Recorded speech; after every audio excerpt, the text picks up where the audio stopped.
Operator, how may I direct your call? Accounts payable. The John Wick world, it's a hidden world. It's fantasy, but it's also reality. Accounts payable, how may I help you? I'd like to open an account. There's all these rules that the assassins have. The rules that you have to obey, the rules that you have to live by. Name on the account? John Wick. No one comes back without repercussions. The challenge came to us, how do we create a sequel that stems from the world expansion? Having this character take a journey and opening up the story. Showing the rules and the mythology of John Wick. Baba Yaga.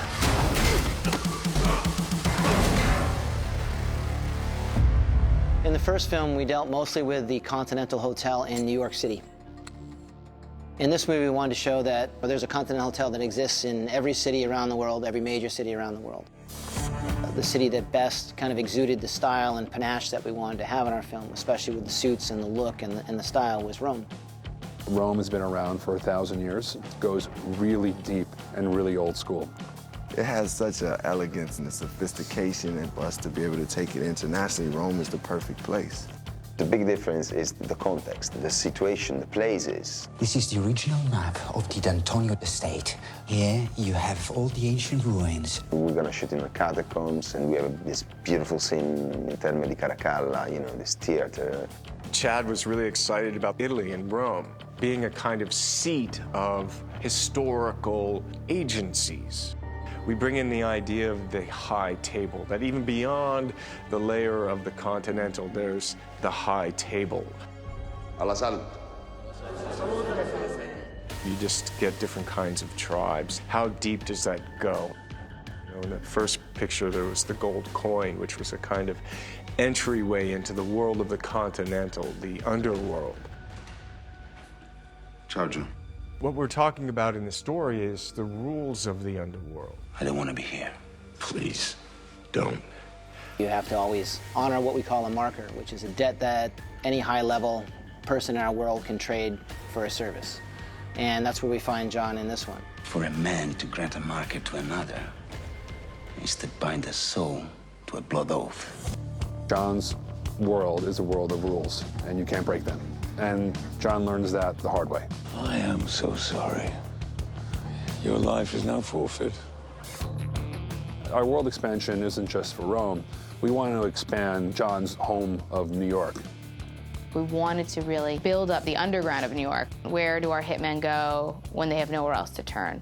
We're establishing an underground of killers who don't go by the rules, who don't wear suits, that live in the shadows and live among us, and we don't even realize that. You know, they put it in everything. Hey, man, you got a quarter?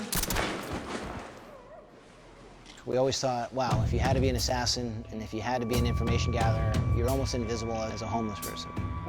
John Wick. You're not very good at retiring. I'm working on it.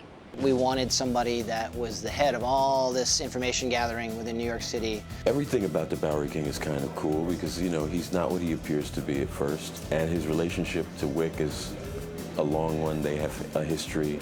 Oh, and remember, you owe me. You don't want me owing you. He wanted to put into the everyday world that this underworld is living amongst you. It's almost like everybody's an assassin.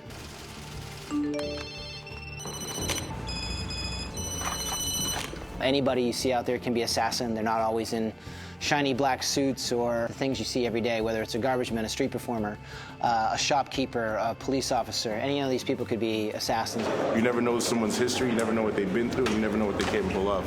All around you, there is an alternative universe of assassins and killers who are part of this world. They're in the fabric of our society. We just don't know where they are. The guy serving you coffee and giving you your bagel at the bodega might in fact be a highly trained assassin.